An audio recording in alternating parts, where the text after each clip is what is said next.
Now, the second move of that triple threat situation is called a crossover.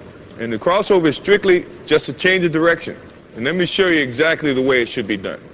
In protecting the basketball, you're jabbing with your right foot, and the defense sometimes react that way, and you want to change your direction. This is what most of the people do that's going to get called for traveling. In jabbing with this right foot, they get so quick, they go this way by moving their left foot, which is your pivot foot. That is traveling in any league. So the correct way to do it is when you jab, now you're going to pick up the same foot that you jabbed with and change directions. And in putting the ball down, good defensive players, if you put the ball out here, have long enough arms. Scottie Pippen, for one, can slap it. Your momentum is going this way and the ball is going that way. Good way to correct that is when you jab, now you change. If you put the ball here, you got protection from your right leg. Your hand should be here protecting the basketball anyway. So now the only way the defense can get to that ball is to go through your arms, go through your legs. 9 times out of 10, it's going to be a foul. I say 9 times out of 10 because I could get away with it. But I don't play anymore, so you don't have to worry about that.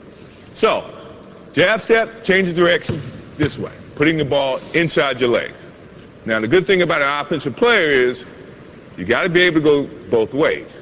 If you go one way, now you're limiting your options. The defense is going to read that, and then they become more, I guess, have the advantage to try to limit your options. As an offensive player, you never want to limit your options. So when you're working on that move to do it this way, also do it that way. So now you can have two options. If my man is taking a defensive stance, the thing that I'm looking at right now is he's playing parallel. So now he's playing me to go either way, which is good. Which it also, to me, means all I have to do is give him a nice little fake this way.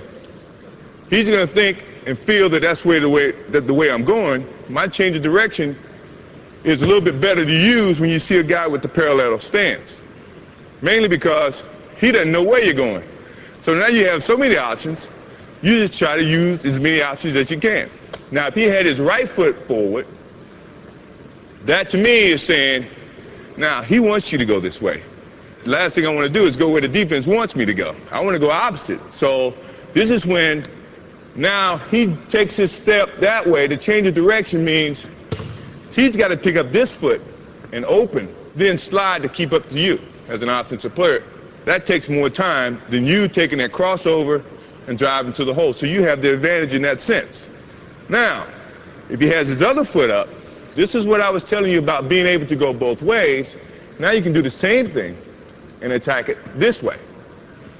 You see what I mean? So now he can't limit your options. So you should look, before you take your stance, look how the defense is playing you, and then decide which is your pivot foot, your right foot or your left foot, and then attack.